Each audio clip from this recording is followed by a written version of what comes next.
Queridos, a história de Sansão começa aqui no capítulo 13 e ela vai se estender até o capítulo 16. O livro de Juízes, né? Ele mostra uma época em que não havia rei em Israel. Em muitos pontos da leitura do livro de Juízes, você vai encontrar essa frase, né? Não havia rei em Israel. Então ele mostra a ausência de um rei. E depois, na sequência, vem o livro de Samuel, que mostra, né, o início da era dos reis.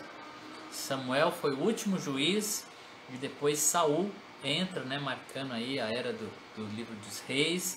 Então, em uma época não se havia rei. Em outra época haviam reis, mas eram reis imperfeitos que traziam consequência à nação, muitas vezes consequência ruim, né? A nação sofria, outros reis abençoavam a nação. E por fim, tudo isso anuncia o rei perfeito que viria, Jesus Cristo, o nosso Senhor.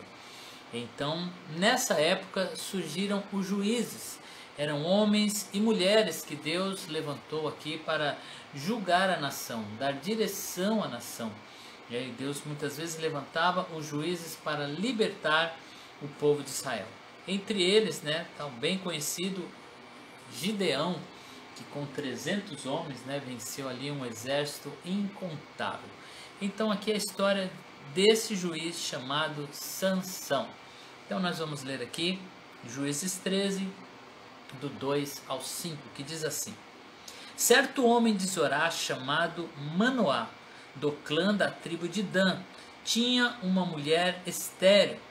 Certo dia o anjo do Senhor apareceu a ela e lhe disse: Você é estéril, não tem filhos, mas engravidará e dará luz a um filho.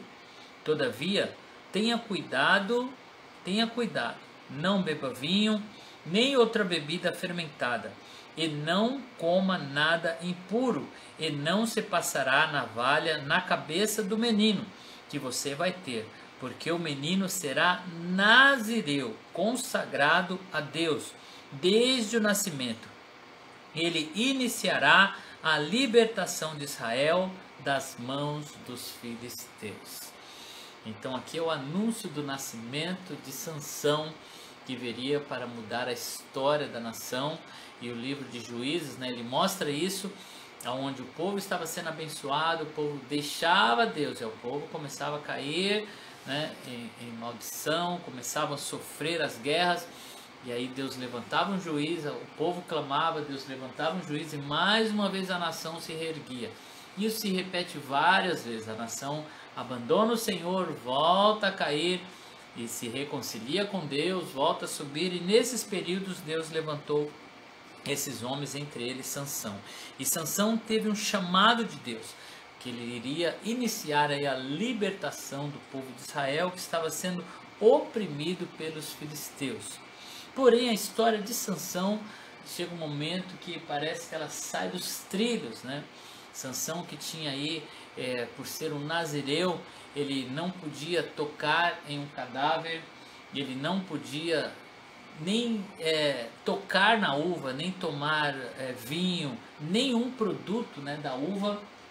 E Sansão vai quebrando esses princípios.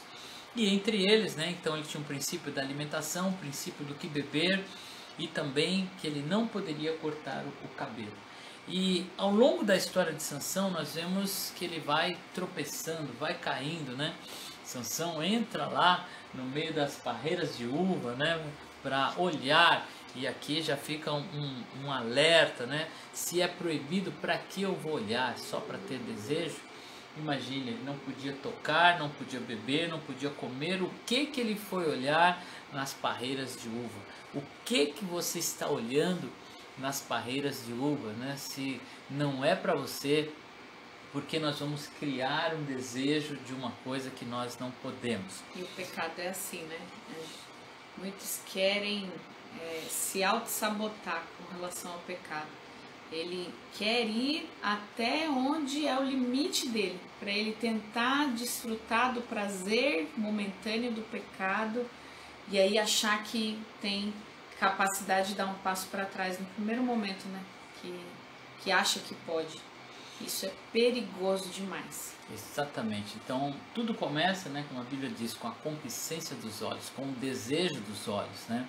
E uma vez um amigo meu, né, ele falou assim, todo problema está no olhar, porque se o homem no olhar, ele veio lá com todo uma teoria lá falando sobre o olhar. Eu falei para ele, quer dizer que o cego não peca, né? E ele falou, opa, é mesmo. Então não é só o olhar, né? Está falando do desejo, começa com o desejo de ir atrás. Não foi assim com Eva, né? Ela ficou lá olhando o fruto, né? Ela viu que o fruto era bonito, desejável para comer, e a serpente aproveita a ocasião e vai lá e oferece a ela. Então a Bíblia nos manda, foge da tentação. A mesma palavra que diz, resista ao diabo, ele fugirá de vós, diz, foge da tentação. Você tem uma fraqueza com pornografia, então toma cuidado na internet, né? Se você não tem o controle, não faça isso sem a supervisão, é um lugar onde você pode cair. Foge, né? Antigamente nós falávamos das bancas de jornal, né? Mas agora no smartphone, né? Você tem acesso à internet, qualquer lugar você tem acesso a isso, então foge. Até uma sugestão de vídeo do YouTube é perigosa para quem, né, passa por esse problema. Então procura meios de desativar. Gente, tem como desativar a sugestão do YouTube, tá? Então fica a dica, procura como fazer isso e faça. Então são exemplos, né? Mas na verdade Sansão não tinha que olhar. Então a vida de Sansão é uma vida que ele vai quebrando princípios. Depois ele vai lá, toca no cadáver, né? Porque ele foi lá e tinha um leão à espreita dele, né? Quando ele entrou para ver as uvas, apreciar, sentir o cheiro, né? Olhar o que tinha lá, um leão à espreita. E é isso que espera a gente, né? Quando a gente vai mexer com o pecado, tem sempre lá um leão para tentar nos devorar. Deus deu graça a Sansão, né? O Espírito Santo se apoderou dele e ele matou o leão, abriu o leão ao meio e depois ele voltou, né, para ver o leão morto. Se ele não podia se aproximar de nada morto, ele não podia tocar um cadáver, mais uma vez ele foi lá e o que ele encontrou? As abelhas haviam feito mel na boca do leão. E aí ele vai e tira o mel da boca do leão. Ele tocou naquilo que era impuro, ele pegou aquilo que era impuro, ele comeu aquilo que era impuro, ainda deu para os pais dele sem nem falar de onde tinham pego. Levou outros ao pecado, ao erro, escondendo, né, que loucura, aquilo, né? que ele foi fazer ali. E foi assim, decaindo a sua vida. E por fim, né, Sansão se enrolou com uma mulher errada, foi quebrando o princípio também, atrás de quem não devia ir. E a história de Sansão parece ser uma falência total. E quando a gente olha para Sansão, a gente fala assim, Sansão, o que espera da vida desse homem com tantas quedas? Por fim ele vai lá e o último princípio a ser quebrado, ele entrega, ele fala e cortam-se o cabelo dele, porque ele repartiu aquilo que não era para repartir, né? E é interessante que Sansão caiu nos braços, né, daquela mulher, seguiu o seu desejo, como dizem aí, né? Siga o seu coração, siga o seu desejo, o que importa é ser feliz. E ele foi atrás dessa tal felicidade. Por fim, nos braços desta mulher, né, ele entregou a sua vida, perdeu não somente seus cabelos, mas perdeu a sua força, a sua comunhão com Deus. E a Bíblia diz que o Espírito Santo já tinha saído dele e ele nem se deu conta. Por fim, ele perdeu a sua visão. Cegaram os seus olhos. E quando a gente segue o desejo do nosso coração, os desejos que aparecem para nós, nós realmente terminamos cegos, sem visão, né? Somos levados por isso e fracos, porque a Bíblia nos ensina a buscar a vontade do Senhor e o seu desejo. Mas é impressionante o final da história de Sansão. Sansão foi chamado por Deus e nos últimos dias da sua vida, Sansão se posiciona. Sansão reconhece, Sansão volta atrás. Sansão olha para todos os seus erros e no Salvador ele encontra a redenção. E ele pede a Deus que dê a ele forças novamente para que ele cumpra o seu chamado, a sua missão. E Deus concede graça a ele. E o final da história de Sansão é surpreendente. No dia da sua morte, olha o que acontece. Se você se lembra do que nós lemos lá no início, Sansão foi chamado para iniciar a libertação do povo de Israel que estava escravizado pelos filisteus. E olha o que diz aqui no capítulo 16, no verso 30. Disse, os últimos momentos de Sansão, ele falando com Deus, né? Ele diz assim, que eu morra com os filisteus. Em seguida, ele...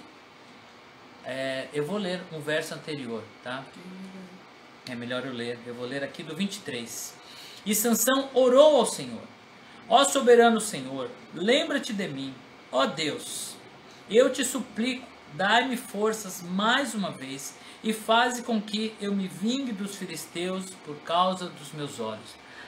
Então Sansão forçou as duas colunas centrais sobre as quais o templo se firmava, apoiando-se nela, tendo a mão direita numa e a esquerda noutra, e disse, que eu morra com os filisteus. Em seguida, ele empurrou com toda a força e o templo desabou sobre os líderes e sobre todo o povo que ali estava. Assim, na sua morte, Sansão matou mais homens do que em toda a sua vida. O propósito de Deus se cumpriu na vida de Sansão quando ele se viu cego, sem forças, aprisionado, quando ele perdeu tudo que era de valor que Deus tinha dado a ele, mas quando ele se lembrou do Salvador, clamou a ele, o Senhor cumpriu o propósito na vida de Sansão. Assim também, por mais longe que você esteja do propósito de Deus, você pode hoje fazer uma oração como fez Sansão, dizendo, Senhor, cumpra-se em mim o teu propósito, o propósito da minha vida. E a minha oração é essa, né? Sempre peço isso a Deus, Senhor, que não passe a minha vida sem que eu cumpra o teu propósito, sem que eu possa fazer diferença a essa geração, que a minha vida não passe vazia, que a minha vida possa ter sentido. Hoje você pode escolher isso. Se você por algum motivo saiu do propósito de Deus, é hora de você voltar, reconhecer, Senhor, sem ti eu nada sou, eu tenho um chamado na minha vida, eu tenho algo na minha vida, Senhor, que o Senhor me incumbiu de fazer, e eu não quero que a minha vida passe sem cumprir o meu chamado, sem cumprir a razão da minha existência, da minha vida, que é fazer a tua vontade. E que Deus cumpra isso na sua vida. E se você está engajado aí nos propósitos de Deus para a sua vida, que o Senhor te fortaleça, que o Senhor te mantenha firme, fiel, inabalável, ainda que sopre os ventos, ainda que venha a tempestade, né, corra as correntes das águas, o Senhor te mantém firme, porque aquele que prometeu é fiel para cumprir, aquele que te chamou, ele é fiel para concluir. Por isso que a palavra diz que o Deus que nós servimos, ele é poderoso para concluir a obra que ele iniciou em nossas vidas. Amém? Jesus. Graças a Deus.